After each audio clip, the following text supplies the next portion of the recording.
Mekke'nin fethi insanlık tarihinin en önemli olaylarından birisidir. Mekke'nin fethi İslam peygamberi Hazreti Peygamber'in bir ordu kumandanı, bir devlet başkanı olarak bulunduğu bir şehrin fethedilmesi olayıyla alakalı bir süreçtir. Mekke'nin fethiyle beraber aslında Müslümanlar sabırla, inançla geçirilen bir sürecin sonunda Mekke'nin fethinin elde edilmesi sürecini çok yakından tanık olmuş oluyorlar. Mekke'nin fethindeki bir ordu kumandanı ve devlet başkanı olan Hazreti Peygamber'in gerek müşriklere karşı mücadelesi, gerekse onlara karşı göstermiş olduğu hoşgörü ve fetih sonrasındaki af ilanı, akabinde bakmış olduğumuz diğer farklı inanç kesimlerine karşı göstermiş olduğu hoşgörü açısından bugün savaşları yürüten devletler açısından İslam savaş hukuku bu anlamda çok ciddi anlamda bir örneklik ve farklılık arz etmekte diyebiliriz. Bunun yanı sıra Mekke'nin fethiyle beraber şunu ifade edebiliriz. Mekke'nin fethi İslam tarihinde bütün Müslüman hükümdarların bir model olarak aldıkları gerek Kudüs'ün fethi sırasında gerekse daha sonraki fetihler sırasında Mekke'nin fethindeki örneğin esas alındığını görüyoruz.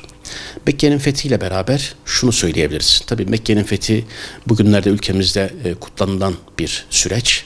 Uzun bir süreçtir bu kutlanılıyor. 31 Aralık olarak kutlandığını görüyoruz. Mekke'nin fethinde aslında şunu görmek mümkün. Bu dönemde özellikle de zulme uğramış olan Müslümanların Medine'ye hicret etmesine rağmen, çok zor durumlarda yaşamasına rağmen sabırla ve inançla ve gayretle bir mücadele verdikleri süreç sonrasında böyle bir zafere ulaşmış olduklarını görüyoruz. Bu açıdan Mekke'nin fethi bize ne öğretiyor? Müslümanlar zulme uğrayabilir, sıkıntılar yaşayabilir. Çok zor koşullarda gerek yerel gerekse uluslararası dinamikler tarafından ötekileştirilmiş olabilir. Bu tür durumlarda inancımızı kaybetmemek, sabırla ve inançla mücadeleye sarıldığınız zaman muhacir konumuna da düşseniz bir süre sonra yaşadığınız coğrafyada fatih olarak geri dönme ihtimaliniz büyük bir ihtimalle söz konusu ve Hazreti Peygamber'in Mekke'nin fethi bu anlamda bizler için çok önemli bir örnek teşkil ettiğini görüyoruz. O açıdan günümüzde de benzer mağduriyetleri yaşayan tüm Müslümanların kendi kurumunda, kendi şehrinde, kendi köyünde ve kendi ülkesinde muhacir konumuna düşen, inançlarını yaşayamayan ve zor durumda kalan insanların gerçekten Allah'ın emirlerine uygun bir hayat sürdüğü sürece ve buna tabi olduğu sürece yakın bir gelecekteki ayet-i kerimede öyle söyler. Yakın bir gelecekte bakıyorsunuz ki fethin onlara müyesser olduğunu görüyoruz. Bu açıdan Mekke'nin fethi bize umutsuzluğun, karamsarlığın, yese kapılmanın ve girdapta boğulmanın imanla ilişkili olmadığını, imanın varsa imkanın da olabileceğini ve mutlaka bir zaferin, bir iyi günün yakın olacağını görebiliyoruz. Bir kere bunu tespit etmek gerekiyor. Bunun yanı sıra günümüzde aynı zamanda yılbaşı kutlamaları var. Yılbaşı Mekke'nin fethiyle alakalı ülkemizde ikisi de eş zamanlı olarak kutlanılan bir durum. Tabii garip bir şekilde yaklaşık bir asırdır dünyada miladi takvimin başlangıcı tüm dünyada bir kutlu bir gün olarak kutlanıyor. Aslında Hazreti İsa ile de hiçbir alakası olmayan, hiçbir peygamberin doğumuna yakışmayacak bir şekilde kutlanması kabul görmeyen bir durum söz konusu. Ki Hz. İsa'nın da zaten bu tarihte doğmadığını biliyoruz. Hz. İsa'nın Kur'an-ı Kerim'deki tanımlamalara baktığımız zaman, İncil'in değişik varyasyonlarına baktığımız zaman bu kesinlikle kış mevsimi değil, yaz mevsiminde Hz. İsa'nın doğduğunu görüyoruz. Ancak pagan Roma'nın kendi kutsal günleriyle ilişkilendirilip bunun kış mevsimine çekildiğini, böylece o paganist Roma'nın meşrulaştırıldığını görüyoruz. Gelinen noktada bu Roma kalıntısı uygulama kapitalist bir dünyanın paganist bir anlayışın ve seküler bir anlayışın adeta bir tüketim çılgınlığına dönüştürülerek tüm dünyayı adeta tek bir dinin müntesipleri haline getirdiğini görüyoruz.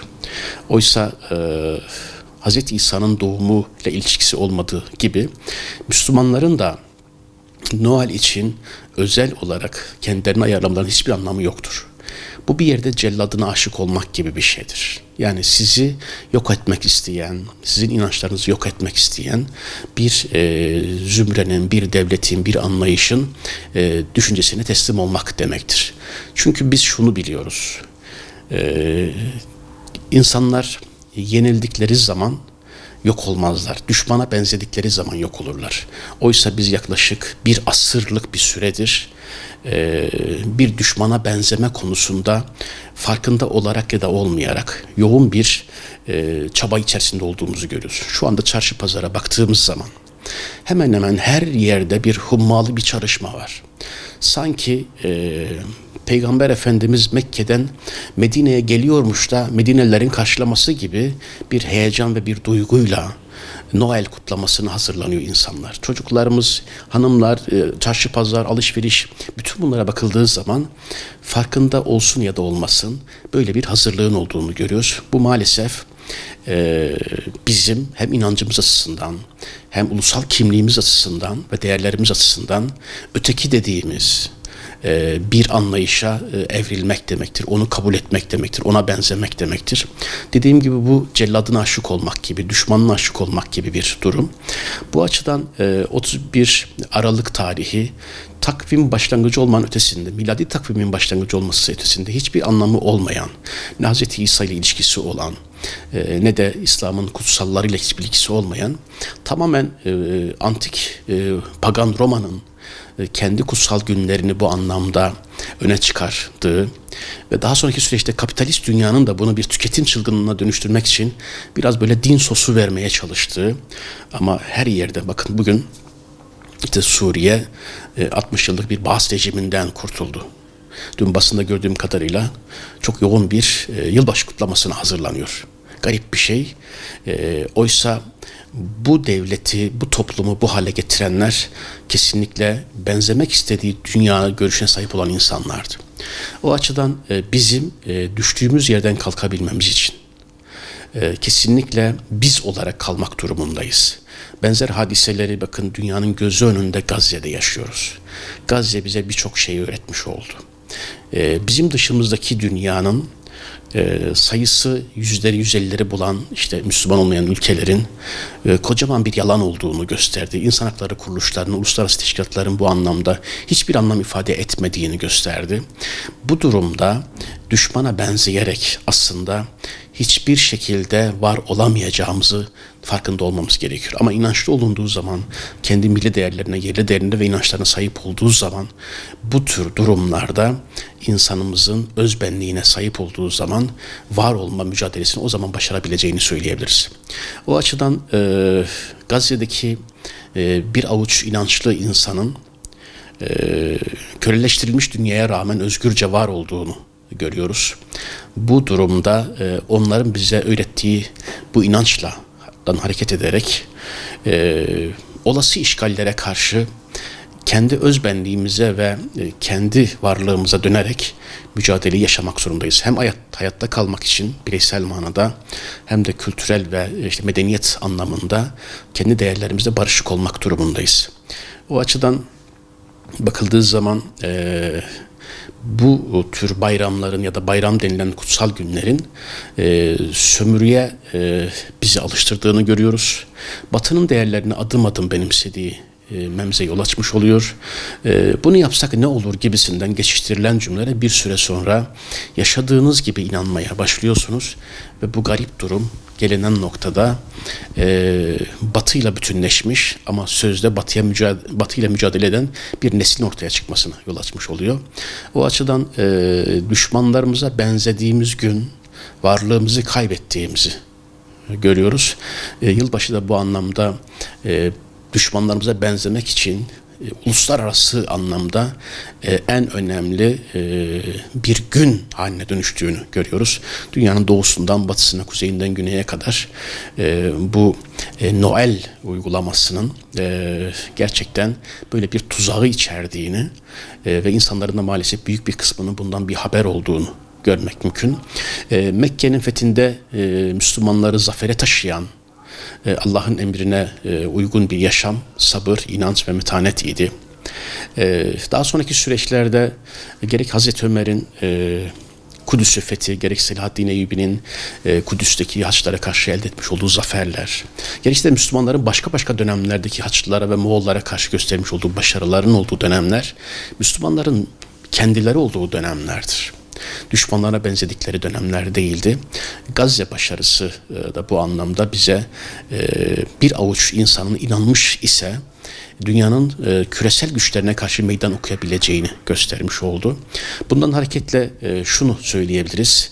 Bizler kutladığımız günlerin ne olduğunu, bizi nereye evirebileceğini bunu bilmek durumundayız. Aksi halde bu tuzağa düştüğümüz zaman gelecek nesillerin de bu yöndeki eğilimlerinin müsebbibi olmak durumunda kalırız. Gazze'de işte 15-16 aylık bir şekilde küresel güçlerin şahit olduğu, hatta zulme destek verdiği, Müslümanların ise yüreklerini burkan acı bir dram söz konusu. Gazze olayı bizim uyanmamıza kısmen katkı sağladığını düşünüyorum. Bu anlamda Müslümanların özgürlüğüne katkı sunduğunu görüyoruz. Dediğim gibi köleleşen bir dünya var ama bunun karşısında sadece özgür olan bir Gazze var ve bir Gazze'den dersler görüyoruz.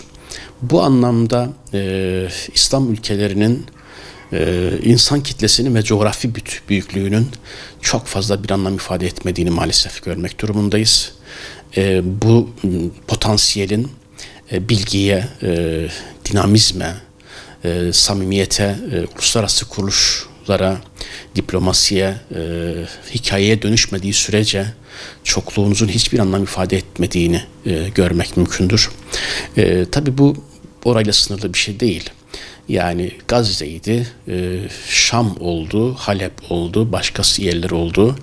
Bu gittikçe başka kaleleri de hesaba katmak gerekiyor. Çünkü karşınızda sınırları gözetmeyen, hiçbir kutsalı olmayan, tek beklentisi kendi menfaatleri olan bir Siyonist çeteden bahsedebiliriz.